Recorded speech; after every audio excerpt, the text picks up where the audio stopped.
All right, howdy folks. Well, a few months back we had a valve stem that was leaking on one of our tires. So we were able to take the tire off. I showed the boys how to do it. Jack the truck, get the tire off.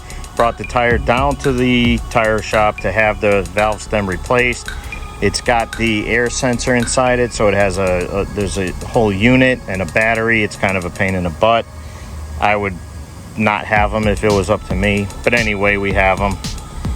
So right now what we're doing is we have another one that went bad on the front left driver's side tire. So I got in the truck this morning, it was pouring rain, and that low sensor came on while I was driving on the highway. The pressure got down to 27 psi, and I had my compressor in the truck, so I filled it this morning.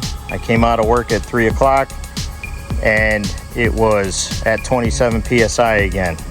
So I refilled the tire, drove home, and now we are putting the spare on the truck.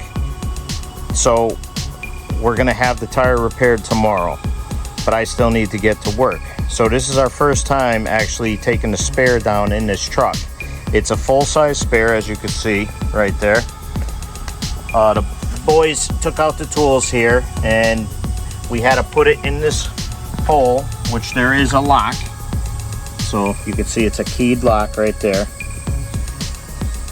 All right, so we just rotated that in counterclockwise direction. You can see how this is placed on there. And we lowered the tire to the ground. So now we're gonna remove the tire from the cable and we're gonna drag it out. Then we're gonna jack up the truck. You have to get... All right, so I'm gonna try and film this at the same time. So what you need to do is you might have to loosen this some more, Jake. Get a little more slack in that cable. And then you need to either move that piece that's holding down there, kind of cockeyed, so it'll slip up through the rim. Yeah, it's supposed to just... Can you get it? I'm trying to film it at the same time.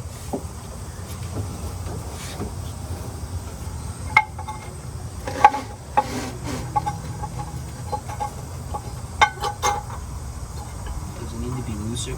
No, I got plenty of slack.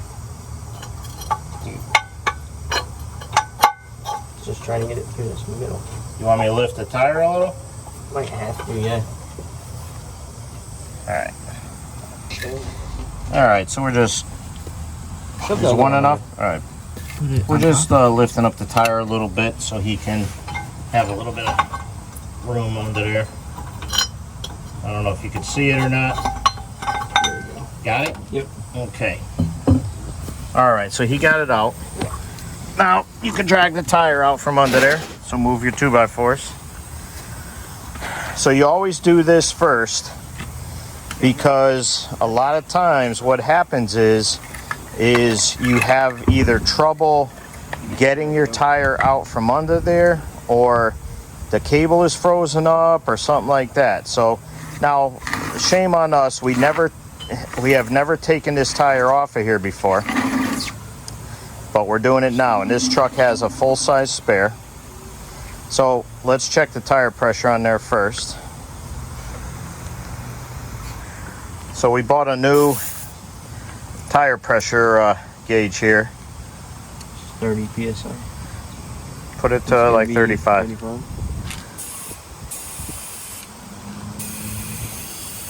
Now that rim was facing down, right? Mm-hmm. When you took it out. So you got to remember that when it goes back in. So we bought this to make it a little easier. Our other air nozzles were going bad, so that's pretty good right there. Yeah. Make sure you put the cap back on. So make our life easier, we upgraded to this one here. All right, to be safe, we're chocking the wheel with a nice rubber chock here, just to show you. All right, so this is the setup we have right now. We have our jack underneath the frame in a safe spot with a 2x4. We have the truck, even though it's on a slight decline here, we have the back tires chocked, and then we have just this one wheel off the ground. So we have our air tool on here. We call this an air ratchet, impact tool. There's a lot of names for it. So Jake is we're waiting for the compressor to fill up a little bit more, and then we're gonna go ahead and zing these off. This is cheating a little bit. If you have, I think these are torqued at around 130 foot-pounds, something like that. I forget, I gotta look it up real fast. But to break these loose by hand, I can do it, but sometimes somebody lighter in stature will have trouble, or a female, you know, may not have the strength to quite loosen these up. So that's why we're using the impact wrench, and it speeds up the procedure quite fast.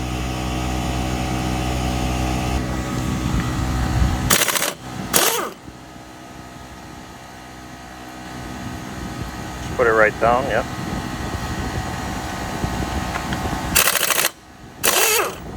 It's like NASCAR.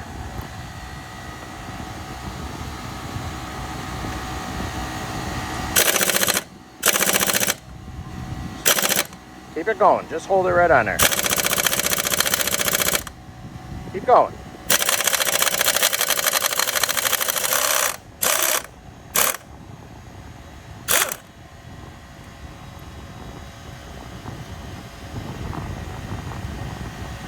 Get it all the way on first, yep.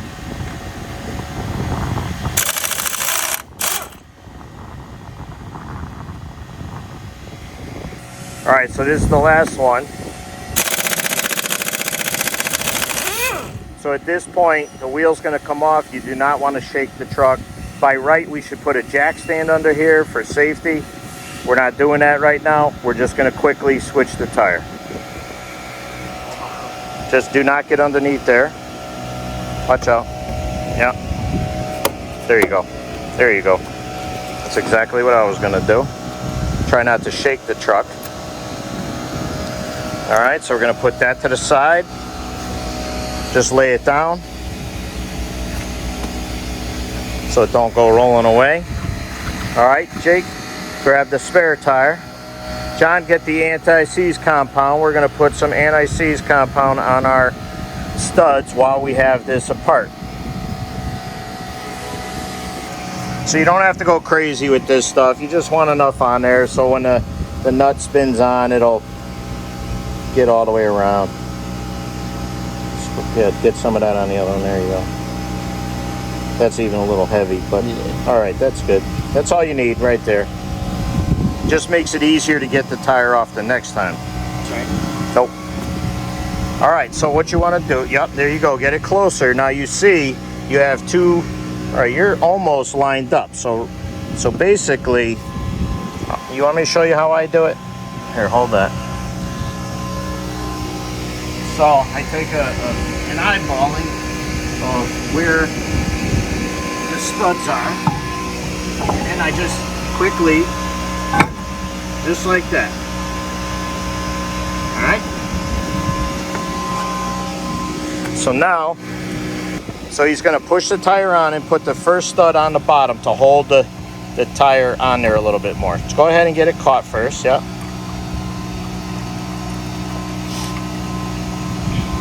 All right, you got it on plenty of thread, so now take your impact tool. You're gonna turn that to 2. Yep, turn it to 2. You're gonna change the rotation, yep, and now you're gonna just push this nut on.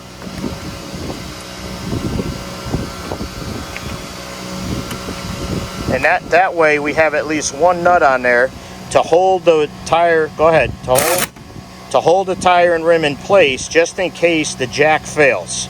So now that'll hold up just in case that jack fails and comes down, we'll be safe.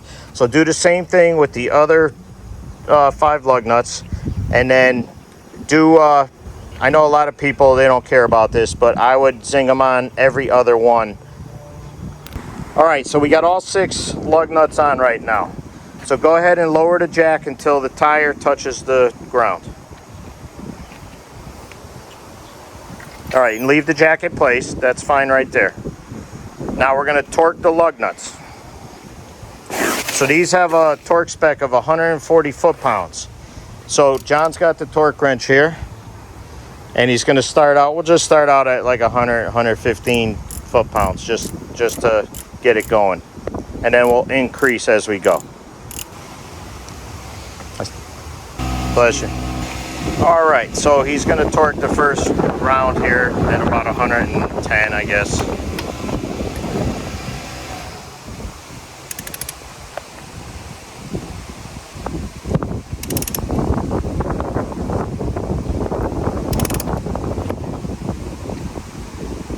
Sure you got that right?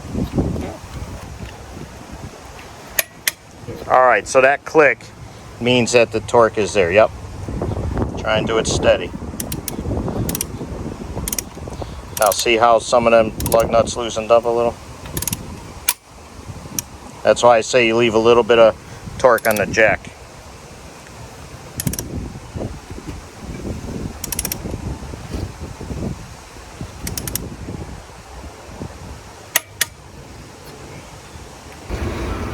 All right, so for now, we torque these to about 120 foot-pounds. I'm not going to torque them anymore right now because that's a steel wheel. That's a different composition than the aluminum wheel. That aluminum wheel has 140 foot-pound torque spec. I'm going to run down and get gas on this right now and make sure everything's okay, and then I'll verify a torque spec on the spare tire when I get back. But for now, that's how you change a spare tire. Everything went well.